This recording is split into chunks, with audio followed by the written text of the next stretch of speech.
प्रस्तुत है चंद्रधर शर्मा गुलेरी द्वारा लिखित कहानी बुद्धू का कांटा का सारांश।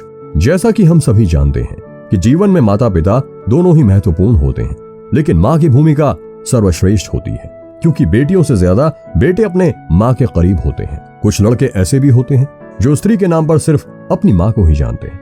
उनका पूरा बचपन माँ के साए में गुजरता है, जिसकी वजह से वे खुद को दूसरे स्त्रियों के बीच अचरज महसूस करते हैं। एक माँ हमेशा अपने बच्चे का भला चाहती है और अपने बच्चे से संबंधित किसी भी चीज में कभी समझौता नहीं करती।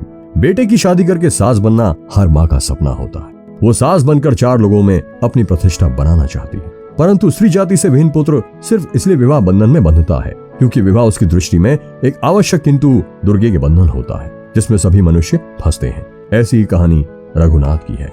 रघुनाथ अपने घर से दूर दूसरे शहर में पढ़ाई करता था। परीक्षा खत्म होते ही वो अपने घर के लिए निकलता है, जहाँ रास्ते में उसे पानी प्यास लगती है। रघुनाथ अपने बक्से में से एक लोटा और डोर निकालकर कुएं की तरफ बढ़ जाता है, परंतु कुएं पर देखता है कि वहाँ 6-7 स्त्रियां पानी भर रही हैं।